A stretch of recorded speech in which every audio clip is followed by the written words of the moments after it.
né? Eu tô apontando o dedo pra mim e eu tô falando demais, pessoal. Então vou cortar por aqui. Tchau.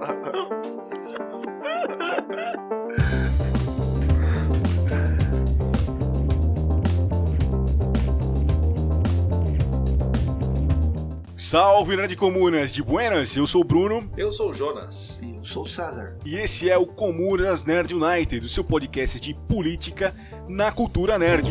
Tá bom? Vocês são todos bonitos. É isso, gente, sejam muito bem-vindos ao nosso segundo episódio aí do Comunas Nerd United, seu podcast de política na cultura nerd. Tava com saudade aí, Jonas? Eu não vi a hora da gente se encontrar de novo e de ver os dois amigos mais lindos que eu tenho na minha lista. Você tá com um problema oftalmológico, eu acho. É a catarata. Você não é fã de verdade, depois a gente... Não, mas eu tava com vontade de gravar. Acho que o primeiro episódio foi estranho pra mim, eu nunca tinha participado disso. Acho que a gente vai melhorando com o tempo. Bom, é isso, vocês já sabem em nossas redes sociais, a gente tem o Twitter que é... Fala aí, Jonas. @ComunasNerd. Esse é o nosso endereço lá do Twitter para vocês baterem um papo com a gente aí dos episódios e a nossa discussão aí além da comunicação via áudio aí desse podcast. E temos também nosso Instagram, não é isso, César? Isso, logo ele vai estar aqui embaixo, vocês não estão vendo, né? Porque é tudo podcast, a gente só ouve, não vê. Mas vocês vão poder acompanhar sim, logo mais. Beleza. E onde os Comunas Nerds podem ouvir o podcast? Vocês podem encontrar também na plataforma do Google Podcast, na plataforma da Apple. A gente está aí nas maiores e melhores plataformas de distribuição de podcast deste planeta, numa galáxia tão grande, num quadrante Por alfa. falar em galáxia, Nossa, hein? precisava, era só falar que tá no seu agregador de podcast que você quiser. É só você puxar por lá, né? A gente tá falando com nerds, né? Eles sabem como conseguir o podcast. É isso, então a gente conta com vocês aí para mandarem sugestões de temas, comentários aí sobre o que vocês estão achando desse monte de coisa que a gente tá falando aqui, desse podcast vermelho. Vai ajudar bastante a gente tocar isso aqui em frente, ter novas ideias também. Bom, e o tema de hoje será nas galáxias. A gente vai falar então sobre a série Star Trek Discovery, que saiu aqui na Netflix em 2017, já tem 2 temporadas e estamos aí no hiato aí para a 3ª temporada. O que você pode falar sobre essa 3ª temporada aí, César? Ela deu um salto no tempo. Tudo que a gente conhece do universo é uma incógnita ali. Vai ser tudo novo. É diferente. Na primeira temporada, a gente teve uma batalha Klingon, que quem já assistiu Star Trek já está acostumado, né? A Guerra da Federação com os Klingons. Na segunda, teve uma questão sobre viagem temporal, que, para quem já assiste Jornada nas Estrelas, já está acostumado com esse tipo de coisa. Claro que essa daí foi uma totalmente diferente, muito bom. Eles aplicaram bem o que eles aprenderam nas outras séries. Se eles mantiverem a mesma qualidade da primeira e da segunda temporada, vai ser outra temporada primorosa. Sem muita enrolação, direto pro ponto. Isso é muito bom. O Star Trek foi uma produção que sempre tentou trazer pra gente os valores progressistas e tal. A história da primeira temporada se passa 10 anos antes dos acontecimentos da série clássica. Star Trek Discovery, ela se encontra entre 2 séries. Ela se passa antes da Star Trek Enterprise, que conta a primeira nave a usar motor de dobra, e ela se passa antes do que a série clássica, tipo 10 anos antes, né, habitual. Então, ela tá naquele limbo de histórias, né? E essa é a primeira vez que a protagonista, né, da série, protagonista não é capitão de nenhuma nave, né? E é a segunda vez que é uma mulher negra. A gente teve a primeira personagem principal, que era a Capitã Janeway. Isso. Que era da Voyager. Ela era uma capitã e ela era a personagem principal. Da franquia Star Trek, normalmente o capitão é o principal, né? E a Discovery, ela quebrou isso. A personagem principal não é o capitão, né, ou a capitã, e sim um oficial. No caso, um oficial de ciências, e no caso, uma mulher, e no caso, uma negra. Star Trek, a franquia por si só, ela sempre foi muito progressista. A gente vale lembrar que na série clássica ocorreu o primeiro beijo interracial. que foi com a Uhura, que era a oficial de comunicações, com o Capitão Kirk. Eles fizeram o primeiro beijo da televisão entre uma negra e um branco. No decorrer de todas essas séries que se passaram, eles sempre foram muito progressistas. Eles sempre trouxeram novidades. E Star Trek Discovery não foi diferente. Sim, inclusive o Bryan Fuller, né, que é um dos criadores da série, né, que é gay, né, abertamente gay. Tinha um rumor de que um dos personagens aí do Discovery seria gay. Ele recebeu várias mensagens de ódio. Na minha série não vai poder ter um personagem gay. Aí então ele garantiu que a gente teria personagens gay na série. E foi exatamente isso que aconteceu, né? Entre os personagens Paul Stanton e o Hugh Culber, um médico e um cientista. E que tem uma história legal, tem uma trama interessante. Eu gosto muito como eles colocaram essas relações, né? E vale lembrar que, sim, na primeira temporada, o primeiro casal que a gente conhece abertamente homoafetivo é o Stamets e o Hugh, né, que é o médico e o engenheiro. Eles são um casal totalmente abertos, só que na segunda temporada tem mais um, na verdade uma, que é a Reno. Ela não tem a parceira dela, ela fala isso porque a parceira dela morreu, só que ela anda com o anel ainda, ela é uma viúva. E tanto que na segunda temporada ela tem uma relação muito legal com o Paul, que é o Stamets, né, que é um dos do casal.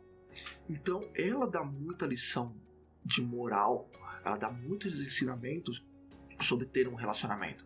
E isso é legal do Star Trek, que eles tratam isso, né, de uma forma muito normal, muito convencional, sabe? Enquanto todo mundo fica fazendo julgamentos pejorativos sobre como tem que se tratar, como fazer e se comportar, eles se comportam como qualquer um, porque eles são iguais a todo mundo. Isso é o legal, não tem distinção. Eu também acho. E Jonas, conta aí pra gente um pouco da concepção do Star Trek aí pra quem não acompanhou as séries e filmes e tudo mais. Star Trek, ela começou como uma série de televisão em 1966, tá? Ela foi criada pelo Gene Roddenberry em 1961. É importante a gente falar que a Star Trek ela teve diversos filmes e diversas séries, né? Filmes a gente tem aqui desde a Era de Khan, que de todos os filmes é meu predileto. A gente teve inclusive agora uma nova rodada de filmes que foi dirigido pelo J.J. Abrams, né? Que também dirigiu aí a parte de filme da uma franquia, né? Do Star Wars. E quando teve essa série de televisão, ela originou também um desenho, uma série em desenho, né, que alguns fãs ainda discutem. Pelo que eu entendi, tem uma discussão ainda se ela é canon ou não, esse desenho, né? Sim, ela é canon, sim. Canon. Depois a gente tem Next Generation, que aí a gente tem, aí na minha opinião particular, o melhor capitão de toda a série do Star Trek, que é o Picard, inclusive com uma série agora na Amazon maravilhosa, que quem não assistiu eu recomendo assistam. Depois vem a Star Trek Deep Space Nine, que na minha opinião é a melhor série que eu já vi de Star Trek, porque eu acho que aqui tem aqui tem mais discussões éticas na guerra. A gente tem também a Voyager, que a gente comentou aqui da capitã, da Janeway. Nós temos também a Star Trek Enterprise, que também a gente já falou um pouquinho dela aqui na linha do tempo. Quando em 61 o Gene ele fez, era um rascunho que se tornaria o Star Trek hoje em dia. E a ideia era fazer um faroeste, que em princípio ia se chamar até Carruagem para as Estrelas. E uma coisa legal é que ele se inspirou nas viagens de Gulliver.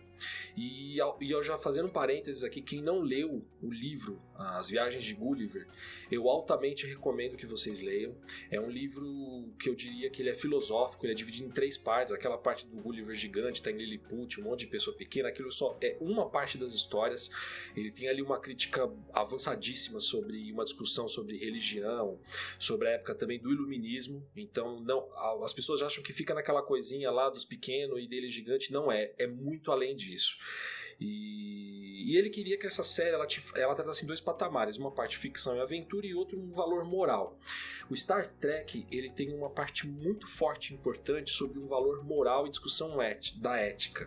Então a gente tem ali, normalmente os capítulos, a gente está falando da Frota Estelar, que é uma armada pacífica, e tem aventura de humanos e alienígenas juntos nessa frota estelar.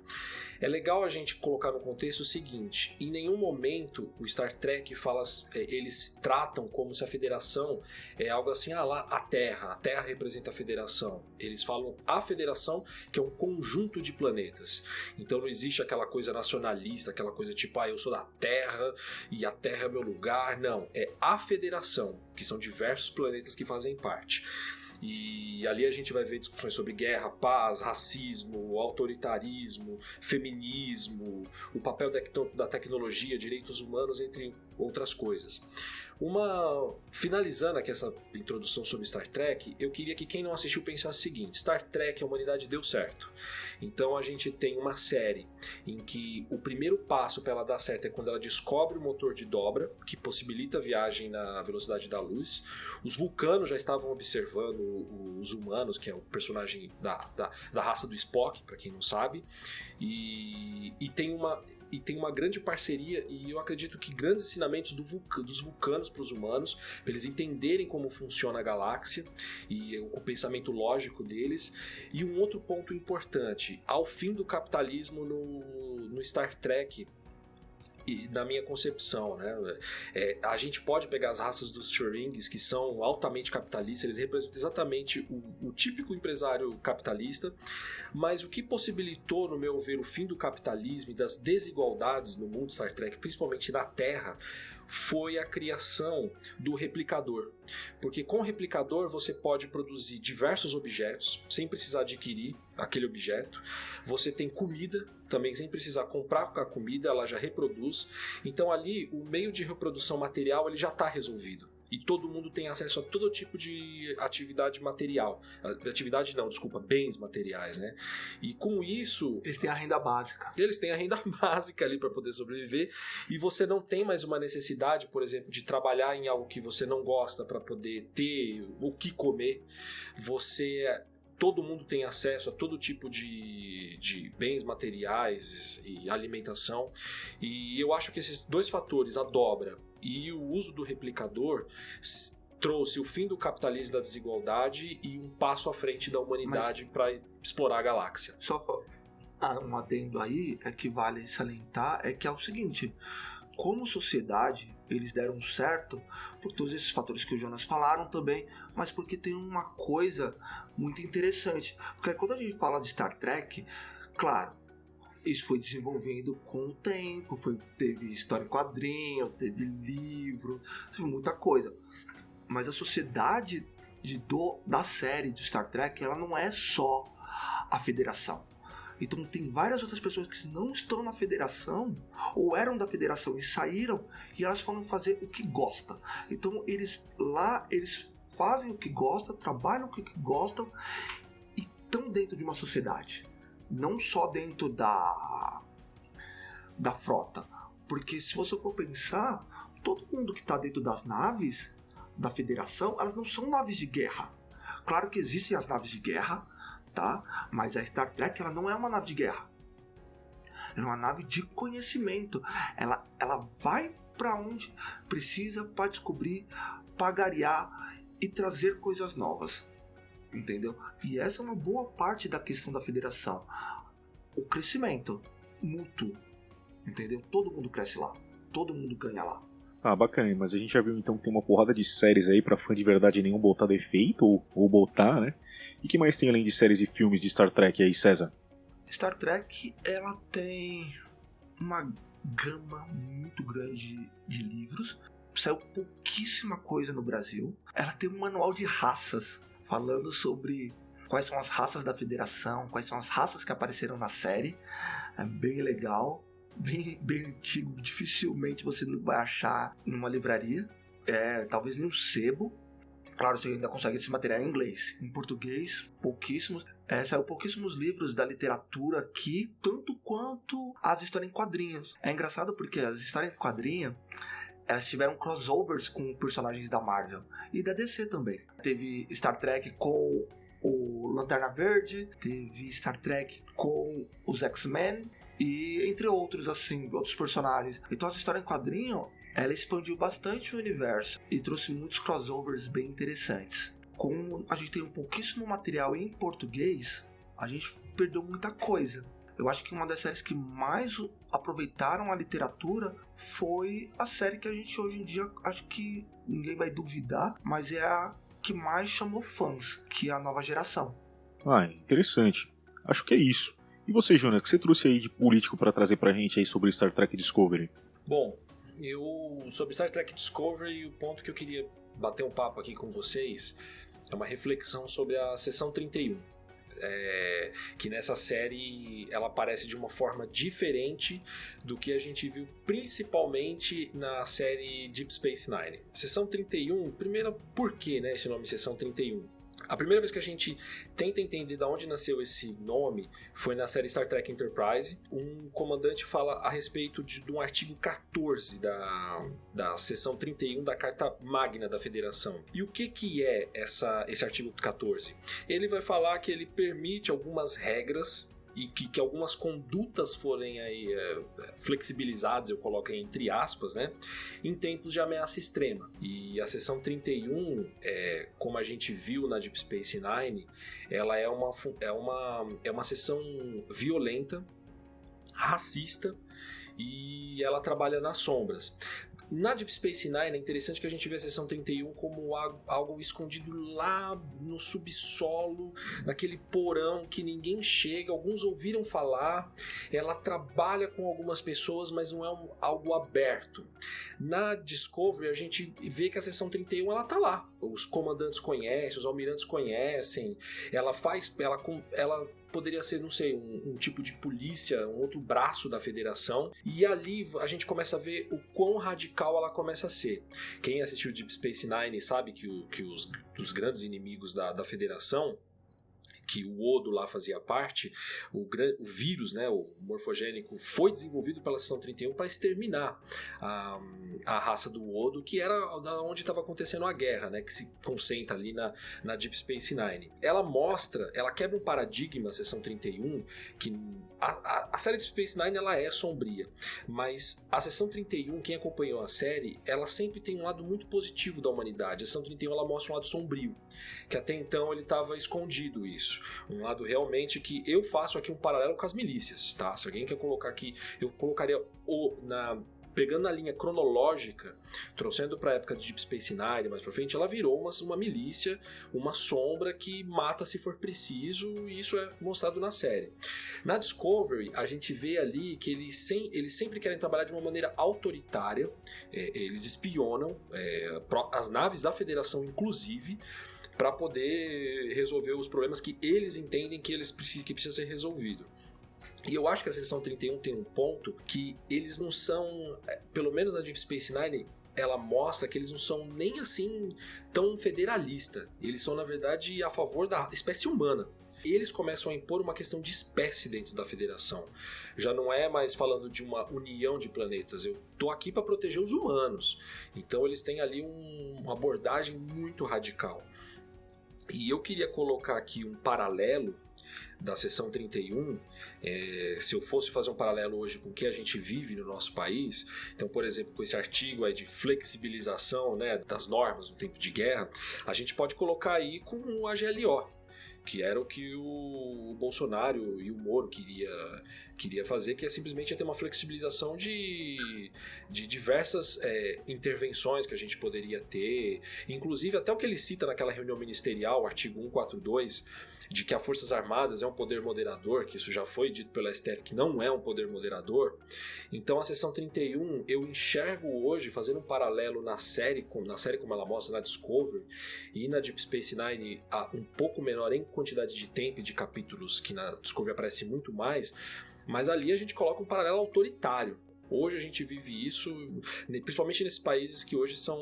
que quem está na presidência é um presidente de extrema-direita. Eu posso colocar o Trump, que queria colocar... Eu quero fazer um adendo.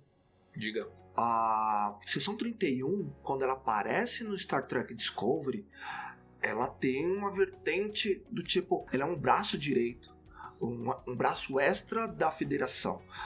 Sim, ela tá na guerra, ela foi criada durante a guerra, mas tem uma questão que é o seguinte: quando a gente passa ela para começar a falar dela na Deep Space Nine, já se passou pelo menos uns 100 anos. A seção 31 na Deep Space Nine é uma outra seção. Não é aquela seção que a gente conheceu na Star Trek Discovery. Bom, é verdade. Realmente a seção 31 na Discovery ela é um braço direito da Federação, e na Deep Space Nine ela é uma agência que age nas sombras, escondida. Ela não é tão aberta e visível como aparece em Discovery Seção 31. E vai ter aí uma série que vai falar sobre a Seção 31 e pode ser que ela explique esse momento, essa transição. Eu suponho que deve ser pelo radicalismo que demonstra claramente na Discovery, como mostra na Deep Space Nine.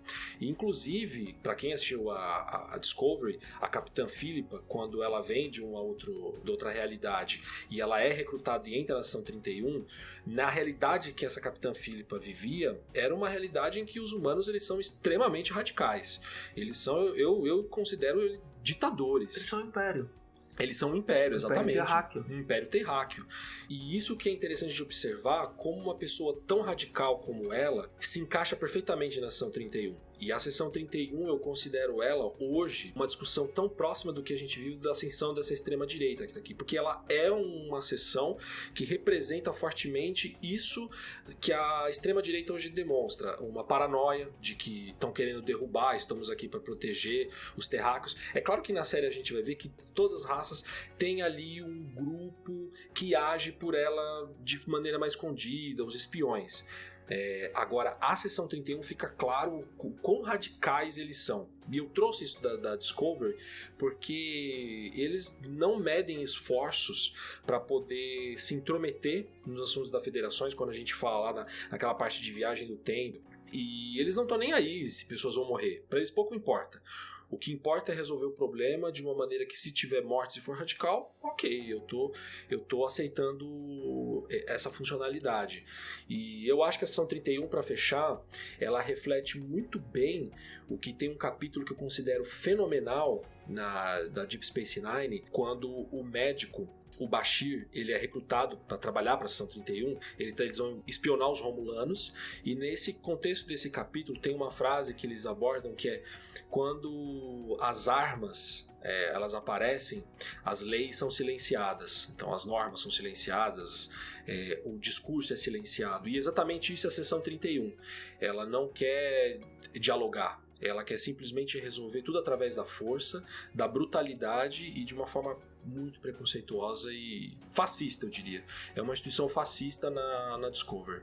Jonas, acho que é por aí mesmo, né? Apesar da Frota Estelar ser, assim, tem tudo aquilo lá que a gente falava de empatia e tudo mais, de tentar unir aí todos os planetas, ser, na verdade, uma união, sempre tem esse lado meio sombrio aí, mais fascista, que tá incluído dentro da frota, nessa parte da Seção 31, como você disse.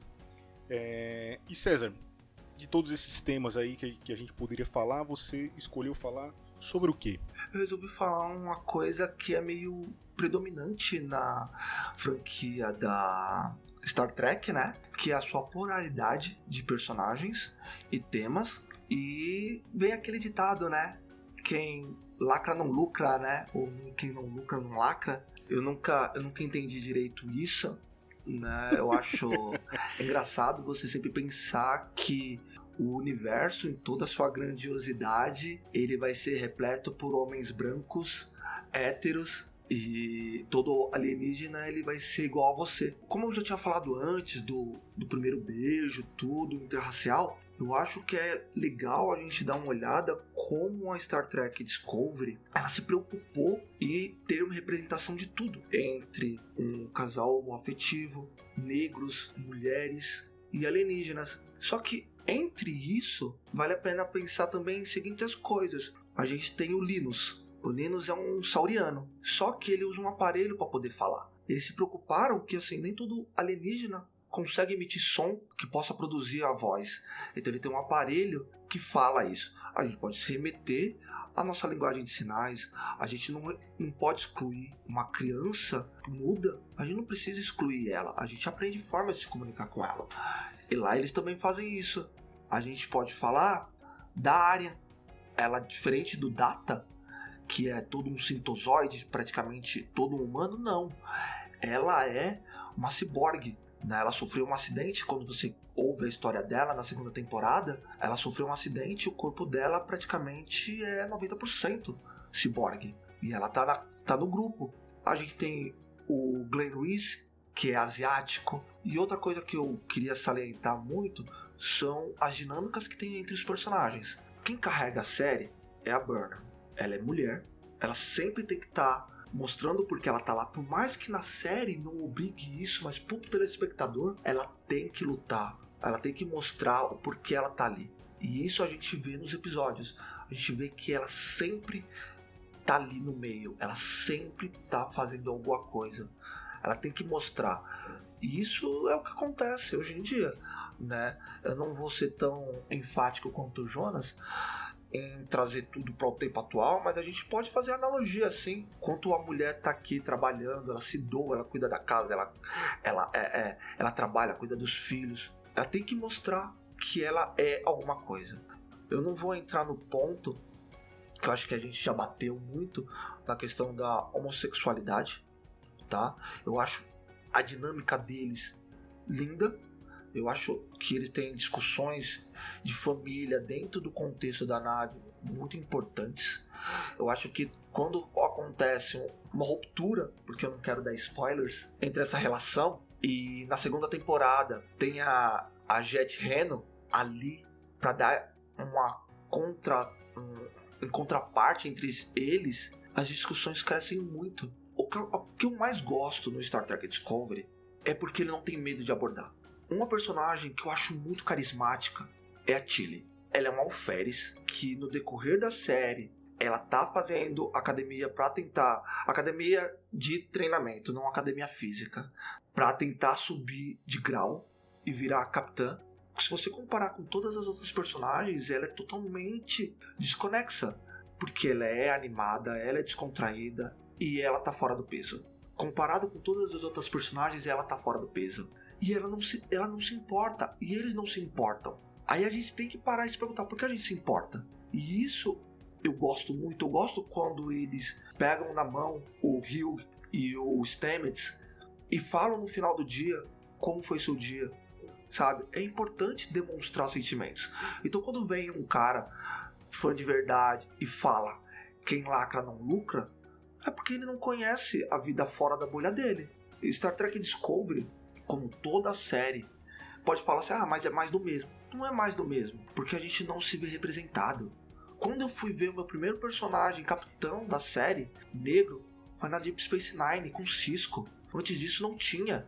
A gente tá falando de décadas, né, depois do nascimento da série. Sim, então quer dizer assim, são pequenas coisas que pra muita gente pode não fazer diferença, mas para as outras fazem diferença. Então eu gosto muito quando eles abordam isso. Logo na primeira temporada, a gente tem um personagem chamado Ash Tyler. E o Ash Tyler, ele é salvo dos Klingon pela Discovery. Só que depois a gente descobre que o Ash Tyler não é simplesmente só o Ash Tyler. E como eu não quero ficar dando spoilers, é muito legal essa parte. Mas o porquê ela é legal? Porque ela fala sobre transhumanismo. O que te faz ser humano? O que faz você, diferente de tudo e de todos, o que te faz ser humano? O que te faz você ter aquela ligação entre a gente? Porque hoje, se você for pensar, a gente tem tanta treta entre a gente, por raça, por cor, por tipo de cabelo, que aí vem ele e fala sobre isso, sobre transhumanismo. Então, eu acho muito importante quando você tem essas discussões. Eu queria que vocês assistissem essa série com outros olhos. Um outro personagem que é interessante, mas ele é desconstruído melhor na segunda temporada, junto com os Short Tracks, que são episódios pequenos que tem na Netflix, tá na parte de trailers. Se você entrar lá, você consegue assistir. O Saru, ele é o primeiro da espécie dele a ter contato com a Federação. Ao meu ver, ele tem uma relação escravagista no seu planeta. A pluralidade na franquia Star Trek e com a Discovery trazendo em seu âmago é que a gente deveria olhar mais os outros. Os outros carregam muito mais histórias dentro deles do que simplesmente a sua capa mostra. Bom, eu vou aproveitar então que você falou do Saru e vou mandar aqui um pouco da história dele. Se vocês puderem me ajudar aí se eu esquecer alguma coisa. Vai ser legal. Então, o Saru, como o César estava falando, ele é um alien, né? E eu acho que ele até rivaliza um pouco com o Spock no quesito de quem vai ser o meu alien preferido, assim, tipo, dos fãs, assim. Eu acho que ele se destacou demais, assim, na Discovery, principalmente, como você disse também, nessa segunda temporada. Cumpre um papel importante aí e tudo mais. Então ele é um Kelpian, né? Ele é meio magrelo, bem alto, mais alto que um ser humano comum, vamos dizer assim. Ele tem a pele clara, né? Meio branca, vamos dizer, com algumas rugas, assim, e tudo mais. Uma outra parte da anatomia dele interessante são os pés, né? Não dá pra ver se é um casco ou não, mas parece uma pata de cavalo. Mas ele usa calçado, então não dá pra ter certeza sobre isso. E ele também consegue correr, né, até uns 80 km por hora. Muito provavelmente por causa dessa formação aí das pernas e do pé. E por que ele corre?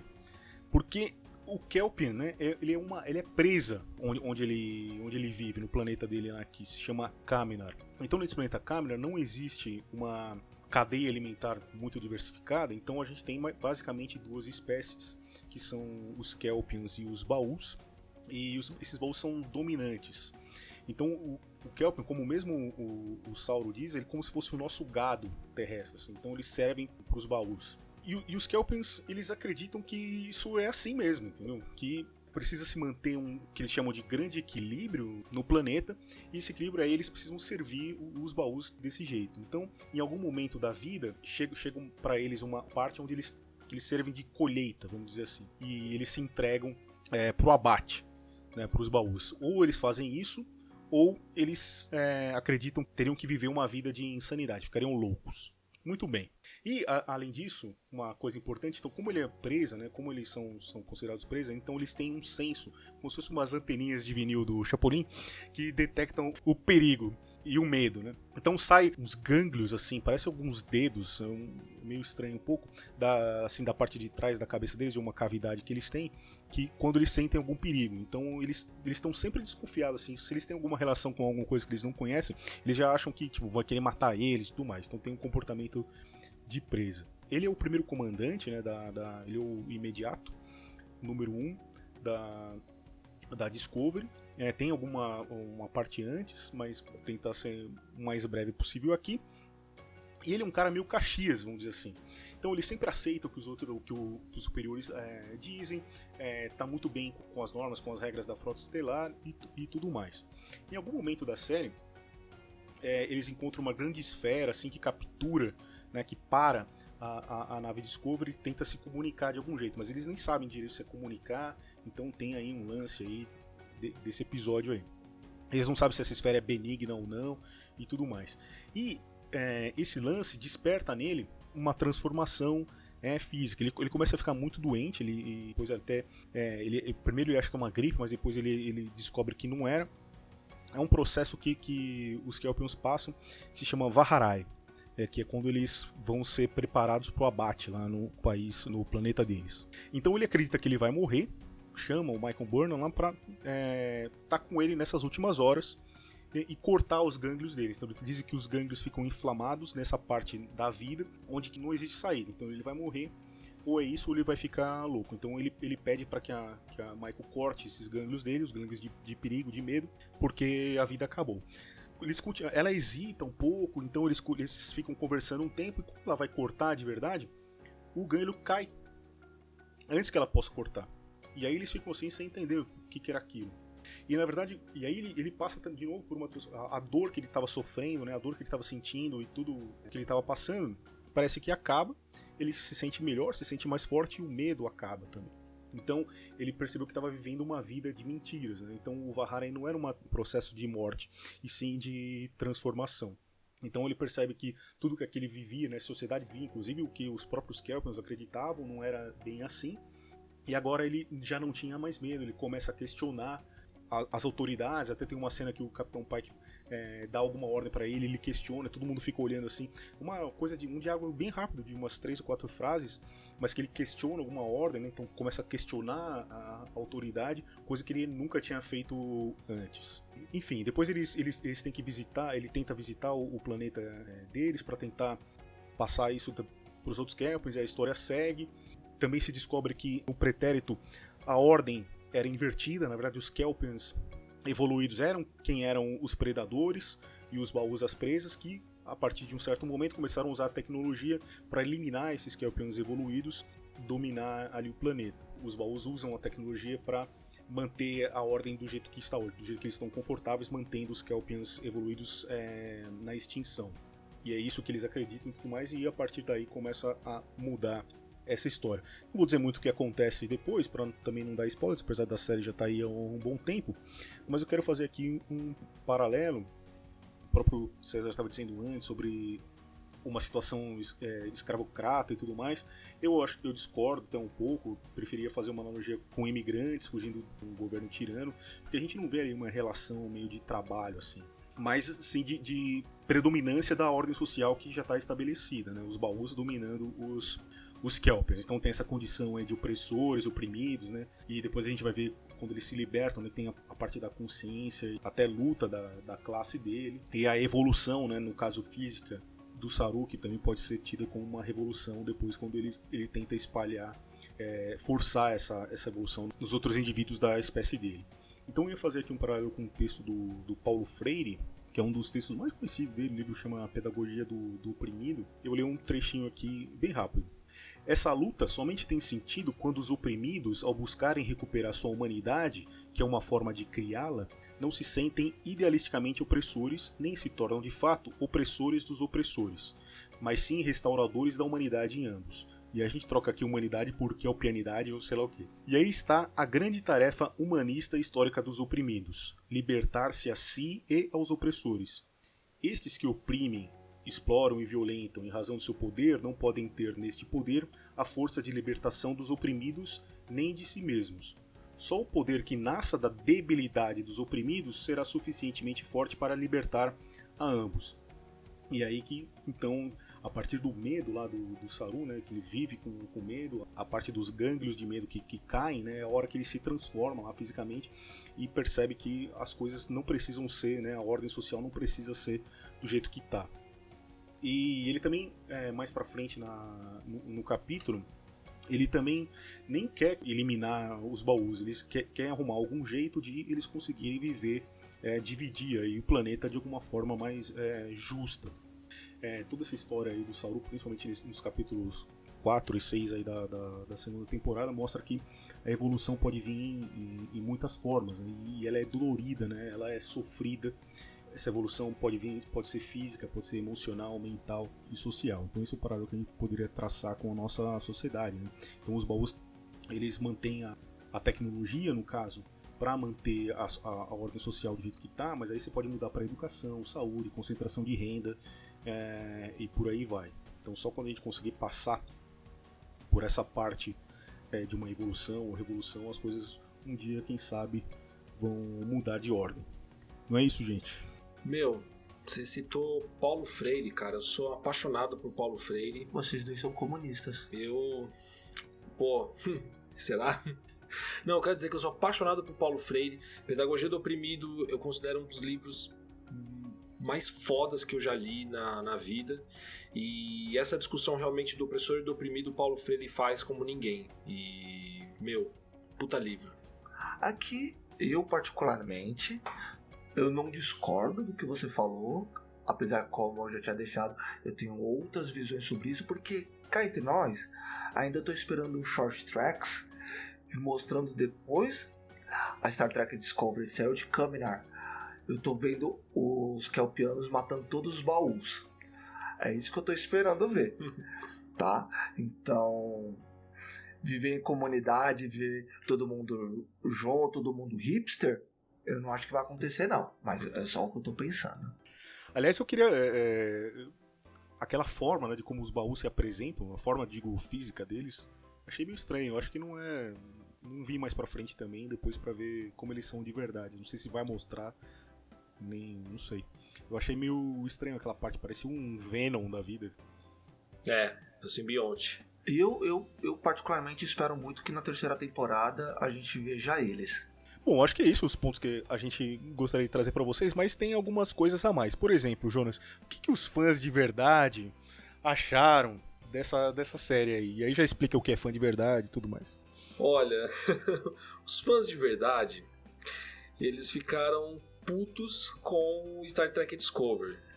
Veio falar da geração Millennials, que querem lacrar e que tudo pra eles tem que incluir, discutir e blá blá blá e tudo mais. Eu vi alguns blogs aí, algumas colunas comentando sobre Discovery, e o que eu vi ali é uma discussão, em resumo, em uma palavra: preconceituosa. Então os caras querem discutir, não, veja bem, vocês estão falando aí de ter uma mulher no comando, mas vocês esqueceram da Capitão Janeway e blá blá blá blá blá blá blá. Eu quero dizer o seguinte, o Star Trek, essa é a primeira série que, se a gente, eu tô falando contar na matemática, é a série que tem mais mulheres que tem um papel protagonista em uma série do Star Trek. Me desculpem, tá? A gente pode pegar a Next Generation. Em quantidade, as mulheres não são protagonistas. A maioria são homens. O mesmo acontece no Deep Space Nine. E na Star Trek clássica também nem preciso abrir discussão sobre isso. Agora, esta é a primeira série que tem uma abertura para as mulheres. Aí eu vi comentários falando assim, não, porque ficam aí falando do romance gay ali, querem lacrar, discussão milênios, blá blá blá blá blá blá. E aí eu vi gente falando assim, não, porque não tem que ter discussão de romance, isso é muito chato. Mas você percebe que é extremamente preconceituoso, porque eu não vi um sequer falando da discussão que tinha na Next Generation, romance que tinha entre o Number One junto com a conselheira Troy. Quer dizer, o que eles estão destilando, no meu entendimento, é preconceito. Não é uma discussão de porque eu não gosto de romance. É preconceito. E vem falar sobre lacração assim, olha, eu sinto muito. Eu não sou um millennial e eu sou uma geração anterior aos millennials e eu não acho que Star Trek tá lacrando. Ela tá mostrando o que ela sempre mostrou, e se você tá achando novidade, meu amigo, eu sinto muito. E se você não está gostando, acho que tá lacrando, eu sinto muito. Eu acho que você não é um fã de verdade de Star Trek. Você é uma verdadeira enganação. Você é um reacionário que deveria estar vendo outra coisa e não Star Trek. O cara não entendeu nada da concepção. Nada. Olha, eu fui... Você é um fã de verdade, César? Olha, comparado a esses pessoal, não. Porque eu fui um pouco sadomasoquista agora, quando você falou assim, e aí, vamos comentar sobre a recepção? Eu acabei entrando na internet, né, e fui atrás de alguns comentários. Eu acho engraçado quando as pessoas elas falam sobre essência, sobre o que não é, querer lacrar. Se é como o Jonas falou, é simplesmente destilar o seu ódio, porque opinião por opinião elas não têm. Eu estudei rádio e TV, então se eu tivesse que fazer uma crítica, eu deveria pelo menos embasar ela nessa área. Eu, particularmente, eu assisti todas as séries. César, então você se lembra de todas? Não me lembro de todas. Porque você sempre acaba guardando o que você gosta. E eu gostei muito. Eu realmente gostei muito de Star Trek Discovery. Sim, ela quer lacrar, ela tá lucrando, ela tá aí, tá na sua terceira temporada, você vai ter que aguentar. Eu acho um absurdo quando as pessoas vêm falar sobre linha de tempo. Muita gente não aplicava isso antes. As séries não tentavam se conversar entre elas, eles não faziam um esforço. A Deep Space Nine não fez um esforço para conversar com a nova geração, com a Voyager. Elas só seguiam, entendeu? E elas tentavam contar a sua história. A Star Trek Discovery é a mesma coisa, ela está tentando contar a sua história no meio desse universo gigantesco que é a franquia Star Trek. Você pode não gostar, mas no final você vai ter que aturar sim, porque o universo está expandindo, a gente está crescendo e está evoluindo, quer queira você ou não, tá? Então você vai ver muita gente preta por aí, vai ver muito alienígena, você vai ver muito beijo gay, quer você queira ou não. Essa é a minha opinião. E Bruno, e você você é um fã de verdade, Bruno? Não, eu não. Em nenhuma das duas concepções. O Bruno não é um fã de verdade, cara, porque ele é comunista. Em nenhuma das duas concepções. Nem sou tão fã na palavra do Aurélio, de Star Trek. Eu prefiro Star Wars, podem jogar pedras em mim. E, cara, que define o fã de verdade? Não, peraí. Eu tenho que interromper você, porque eu acho isso injusto. Não dá pra comprar as duas séries. Eu gosto tanto de Star Trek quanto de Star Wars. Star Trek é ficção científica. Star Wars é space opera. Me agrada É palhaçada com laser. Piu, piu, piu, piu. Mas tem uns piu. Mas vamos falar o seguinte aqui, assim, ó, em breve eu acho que a gente tem que fazer um capítulo sobre a política no Star Wars, apesar de não ser uma série com tantas discussões éticas, filosóficas como Star Trek. É muito mais profundo Star Trek. A gente tem discussões políticas que a gente um dia vai ter que bater um papo sobre isso, hein? Então você tá falando da segunda trilogia, né? Sim, a segunda trilogia ali, Okay. Pô, eu não vamos estender, Vai. senão já vai misturar. Deixa ele falar. Dá pra falar. Bom, vamos estrear então um quadro que a gente vai trazer pra vocês aí no nosso podcast, que se chama EC. Então, Jonas, me responde uma coisa. E se a Discovery aparecesse aqui nos nossos tempos, em cima de Brasília? Eu acho que todos os tripulantes iam ter um infarto fulminante de ver uma nação como essa ter um presidente tão preconceituoso, homofóbico, fascista no poder. Eu acho que até a Filipa, do outro plano, que vive do universo espelho, que vive num império dos humanos, eu acho que ela também ia ter um infarto fulminante. Talvez a Seção 31 ia gostar de algumas coisas do Bolsonaro, mas assim, é muito radicalismo. Eu acho que eles não iam aguentar esses caras. Eu acho que o Hugh e o Statham iam falar assim, pelo amor de Deus, se eu descer da nave, vão me matar. Eu nem posso descer da nave porque eu vou ser fulminado e exterminado aqui. Vamos fugir daqui porque eu tô ferrado. Se a Michael aparecesse então, já ia falar que ela tá querendo lacrar aqui no Brasil. Que é isso? Você quer lacrar no Brasil? Você quer aparecer só? Você tá com vitimismo, amiga. Você tá com vitimismo. Vitimismo espacial. Vitimismo espacial, eu diria. Eu diria vitimismo espacial. Eu acho que na hora eles já iam colocar o Statements naquela máquina pra ele já mudar de tempo e ir embora daqui correndo. É isso mesmo, César? Cara, até tive que dar uma respirada funda. É porque a gente não precisa ir muito longe.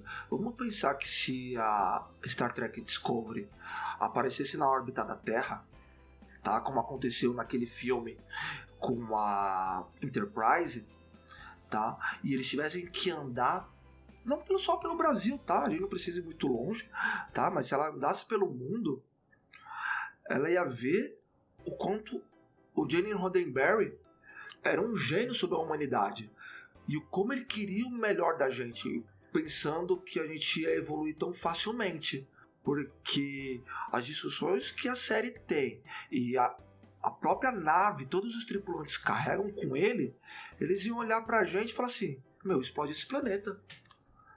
Explode esse planeta porque os Klingons tinham razão. É verdade, é o que eu acho. Eles iam lá com os Klingons e falaram, vem aqui, a gente tem um planeta aí pra se destruir, mas aí ia acabar dando um loop temporal, né, e eles não poderiam. Mas eles iam olhar aqui com muito desgosto. Eu também vou nessa linha aí. Acho que é totalmente o contrário do que a Frota Estelar tem como ideia, né, de o que é uma vida plena e tudo mais. Quando o Jonas disse sobre a Seção 31 se identificar com o Bolsonaro, eu acho que tem essa identificação um pouco do fascismo e tudo mais, mas com a diferença que os caras dentro da Seção 31 têm alguma inteligência. Eu ia comentar isso, cara, porque assim, ó, ok, eu não vou São passar pano, cientistas, eu não vou apesar passar pano na Seção 31, tá? Mas convenhamos, eles têm lógica, e o Bolsonaro não tem nenhuma lógica nas suas ações. É por aí. É isso aí mesmo. Beleza? E aí, dá pra ir mais do que a gente falou aqui? Olha, eu acho que a gente... Dá sim, porque senão a gente corta. Porque a gente usa o script, a gente larga o script e a gente fala o que tá nos nossos corações. Comunistas. Não, dá pra ir longe. Eu acho que a gente poderia até fazer depois um capítulo pra falar sobre Next Generation. Dá pra falar de Deep Space Nine, que é minha predileta. Essa daí eu ia ser igual o César. Eu ia falar por umas 3 horas assim, sem parar. Dá pra ir longe, dá tema, gente, dá tema. Mas eu sempre falo, não importa de onde, qual seja a série, eu sempre vou falar bastante. Não importa, Jonas. Quando a gente conversa sobre temas com qual a gente tem um certo vínculo, as coisas fluem melhor. E eu acho que Star Trek, como a gente já está caminhando para o final, a série Star Trek, e principalmente a Star Trek Discovery, elas batem forte em mim, porque eu sinto representatividade. Eu gosto de poder olhar e sentir que eu faço parte de algo, entendeu? E, ok, a clássica, todo mundo, porque a clássica, ela é clássica por um motivo. É claro. Mas não significa que ela lacrava antes, porque nem existia esse termo, tá? É uma coisa que eu não gosto do termo lacrar, não gosto de mimimi. Apesar da gente zoar, eu gosto de poder assistir e me sentir parte.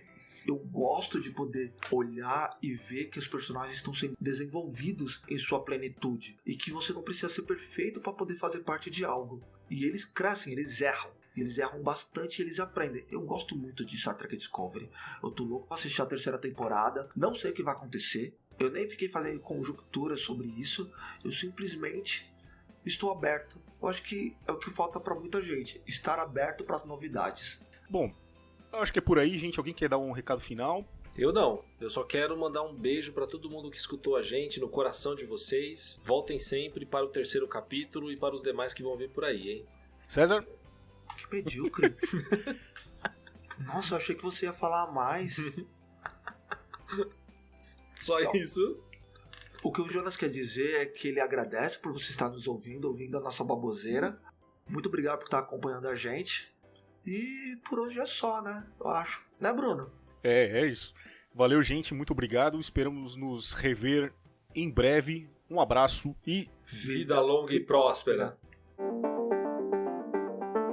Comunas Nerd United, o seu podcast de política na cultura nerd.